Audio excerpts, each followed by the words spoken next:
welcome to A Couple of Marks. I am Johnny Mark. And I am DJ Mark. And we are live Today from the Couple of Marks studio here in beautiful Arlington, Texas. We got a great show for you because it's been a while. It's been a while. It's been a while since we last did a podcast. Yeah, we did. I didn't want to go on the rest of that song because it's not a good song. I think it's fine when you just gave them a little taste. Yeah, that's it. If you want to hear the rest, buy the album.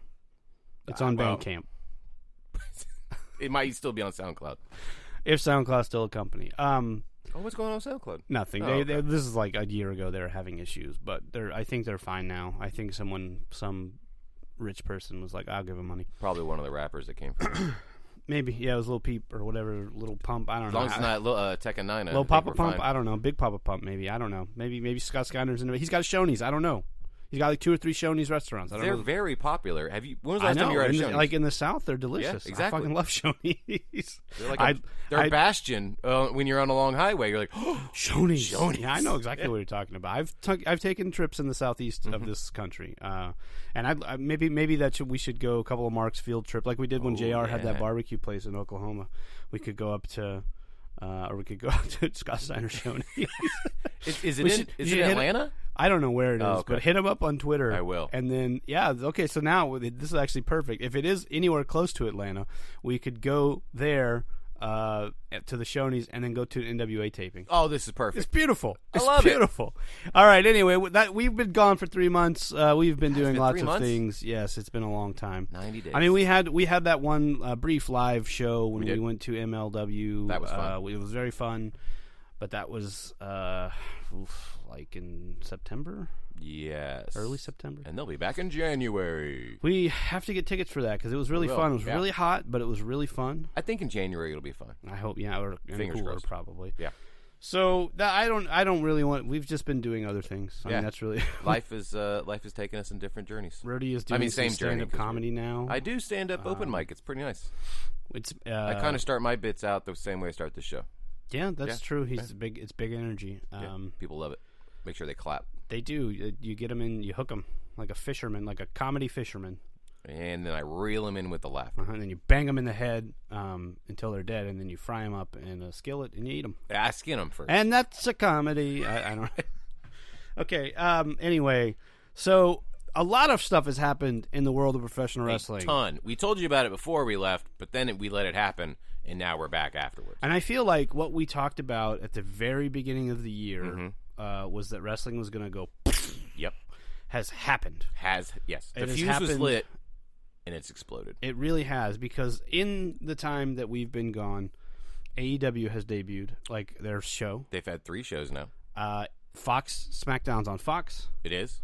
NXT's on USA. Sure is. The NWA has a YouTube show that is pretty cool, and we'll get into that in a little bit. MLW is still going strong. Impact actually... They are going to be on Access. They are, because the company that owns Impact... Bought Access. So... New Japan... I believe New Japan is still going to continue to be on Access. They are. Speaking of things bought, they just bought Stardom. I was actually going to talk about it in the Dirt Sheet segment, but yes. Well, okay, sorry. That's fine. They did. Scoop. And so they're finally going to have a women's division. All right, so let's key in on what I consider the most exciting development in the professional wrestling world, All Elite Wrestling. And so far it is. It is. We're 3 episodes in. I've seen 2 of them. I have only seen 2 of them as well, because we went and saw Mick Foley. We did. In Plano. Shout out to Mick Foley. Shout out to the dudes we sat at the table with. I really wish we had gotten their names. Yep. So if you're listening, please contact us on Twitter and say what's up. We'd love to talk to you again. Maybe have you on the show. Yeah. You guys seemed really cool, but we really had to go to the bathroom, and we didn't want to wait in line. Not at all. So we dipped out real quick and got it. And also, we live like an hour away from that place, so we wanted to get home. But we saw Mick Foley. He was very cool, as always. We've seen him before. We have.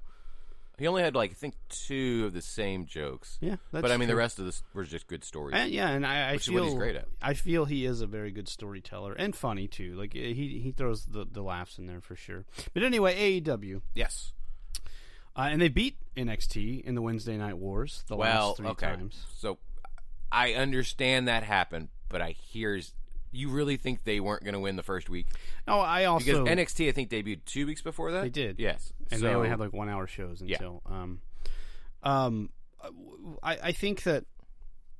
In fact, the ratings are actually kind of anyway. Well, yeah, because who's watching stuff live? Right, like exactly. Yeah. I watched so much wrestling today before we did this show. I watched NWA. I finished NWA Power, the first episode. Nice. I watched the last MLW episode.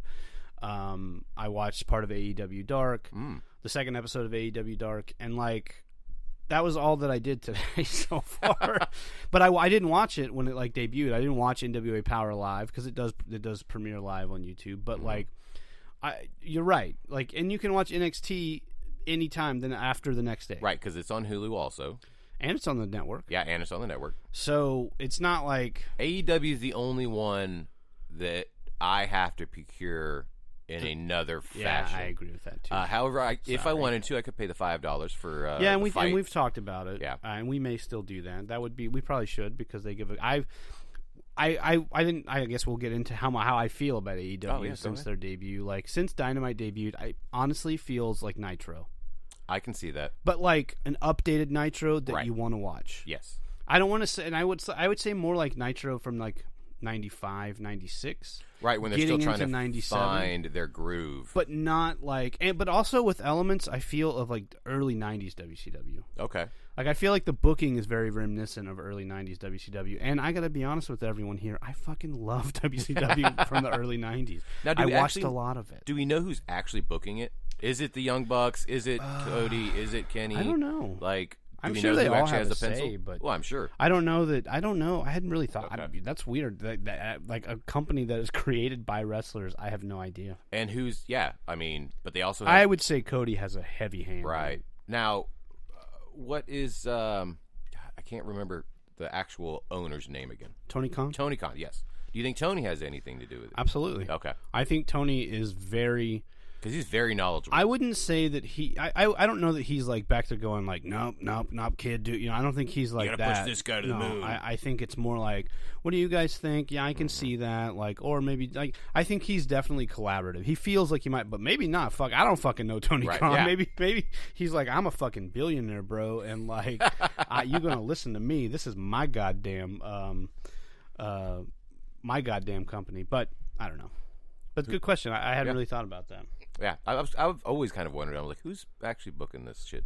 So, not that it's shit, but you know, they've had great shows. They have fun matches, and they're doing a really good job of. These are our stars, and these are our guys that we're developing to be stars. Yeah, but even mixing them up, like freaking Darby Allin and Chris Jericho had a world title match, and man, I got to tell you, apparently some people shit all over that on the internet. I heard that Darby Allin took a bump that he may not be okay. But I think that's almost every bump he takes. Yeah, I like Darby Allin. Very dangerous. Take care of yourself, yes. man. But it was a fun match, although people were like, "Oh, why is he getting a shot at the world title?" Who gives a shit? It was a great match. Like, fucking who cares, man? The week before, he won a match. That's how that works. But it's been good. Even like there's other show they have AEW Dark, like which I haven't even seen yet. You were talking about the Lucha Brothers not being on the first couple of shows because they were on AEW Dark. Ah, no wonder. But they're really mixing it up. Like I saw an insane unsanctioned match between Kenny Omega and Joey Janela on AEW Dark. But it wasn't the one they've already had. No. Oh, okay. Well, no, I don't know. I don't know when it was. These are all done at previous tape. Like that taping was done at a smaller venue, and the Lucha Brothers one I saw was done at a very big venue. So interesting. I don't know when they're taping them, and I don't really keep up with the dirt sheets anymore, to be honest with you, because like, I just don't have time, and I don't care. Right. Like, I would rather be surprised when I'm able to see stuff and be like, oh shit, cool. Now I will look into it when I'm like, what the fuck is going on? But like, I don't follow it every day like I used to, which I think has made me a much happier wrestling fan. That's what I've been for years. Like, oh, I didn't see that one coming. Yeah. Or it's not like, oh, I know they're going to lose because they're leaving. Yeah, the contracts have been renegotiated. And that's not to say that I don't run into that stuff and seek it out probably more than you do. But it is nice to be like, huh. Yeah, but cool. Usually the most of the dirt sheets is, this wrestler said this about this guy. I mean, like, who gives a fuck? There's some of that, but I read it more for the news. To be me too. Fuck, this dude is fucking going to sign with this company. Right. Or like if people get picked up, it's like, oh, I didn't even know that who they are, so you need to check them out and then maybe get a new favorite wrestler. So, Jake Hager, formerly Jack Swagger. showed up in AEW on the first night, which was, I thought, kind of cool. And I think I feel like they've gotten him and Jericho and the Sammy Guevara and LAX, whatever they're calling themselves. Oh, I think they're the Bariquas. Yeah, which I was like, that didn't work in WWE. I was like, why Savio Vega should be pissed right now, man. I mean, they were Puerto Ricans, so maybe is it cool? And he was like, he gave him the blessing. Who knows? Yeah, he could have. Yeah, but I would like to see that because I think Savio Vega wrestles for MLW. So. Yeah, he'll wrestle there sometimes. Anyway, good stuff so far. Anything has really stood out to you that?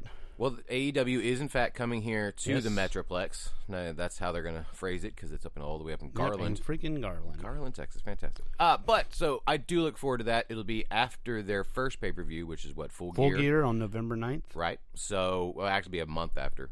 Mm-hmm. But that should be fun. I look forward to actually being there live. And this, minus the NWA, I can say I've seen every major wrestling company in a calendar year. So wrestling in 2019, how amazing is that? It's insane that you're able to be like, yeah, I've seen them all. Mm-hmm. And most of them came here. I was just about to say that you didn't have to travel to see them. The only ones I had to go travel to see was Rev Pro. That was it. Everyone else has been to the Metroplex at some point, which is great. So AEW, fantastic stuff. So much so that like people at the end of Hell in a Cell chanted AEW, which kind of segues us into what the WWE is up to right now. And like for the industry's giant, it has also been kind of like a. I'm not watching it. I'm just going to be honest with that. I still catch up. I don't really care to watch it. I watch the pay-per-views because they're pay-per-views, right. and you hope that something big blow-off is going to happen. Also, I feel like matches at pay-per-views, the guys generally seem to give it a little bit more. I'm starting to see that with just TV in general. Because I mean, Seth Rollins obviously has been doing it for a while, but then you're not going to give so much on the house shows due to the fact that it's a house show. Not that you're not going to show up and perform and put a good match on, hopefully, but. I guess you're right. TV matches are pretty, but I think AEW does a bigger job. Well, they just don't have as many pay-per-views either. Right, so exactly. Well, also they're brand new. So they are brand new, so every match is brand new. So WWE big. I think the biggest thing for them is that they debuted on Fox. Very big night. Like we have, it was and it was a relatively good show. We have a brand. It was until the last 15 minutes, and then. Where they fucking killed killed Kofi, and then he literally just jumped up into his arms. F5, Dunzo. I was so mad. I hardly ever tweet to WWE to like voice my displeasure anymore, but I tweeted at everyone, and I was like, "This is bullshit." Yeah. I was like, 5 seconds, guys. 5 fucking. Yeah, we know Brock's a monster. We got it. Right. We know the size difference. We understand. Yes. But like we believed in Kofi, and like you shit all over him. And I was pissed after that, and I didn't want. I wasn't watching beforehand, but I definitely won't be watching anytime soon. So after it happened, though, we get the debut of one Cain Velasquez, which I also just kind of didn't care about. No, like. I've always known he was a monster inside the cage because we were fans around the time of his rise. When he beat the shit out of Brock Lesnar. Yeah, so that scar you see under his eye, that's courtesy of the man who walked in with Rey Mysterio. With his arm in a sling. Not Dominic, no. Not him. But he'll be a big star for him, probably. Yeah, he just doesn't look like the star not like Vince wants. No, because, I mean, he's always in shape, but he just doesn't look jacked like Brock Lesnar, because Brock Lesnar's a genetic freak. He is. So we get that match at Crown Jewel, Blood Money 8. Fun. Which although I here's some dirt sheet shit I've read. I heard Edge. They're talking to Edge about coming back for Crown Jewel, but how much money is he gonna make? What kind of match is he gonna? I don't know. And I like that. When I read that, I was like, well. Kind of would like to see Edge wrestle, but like I hope he's okay. That's kind of how I feel too. But like I don't care about that 25-man tag match with Flair and Hogan or whatever the fuck. No, neither do I. I don't care about Braun and Tyson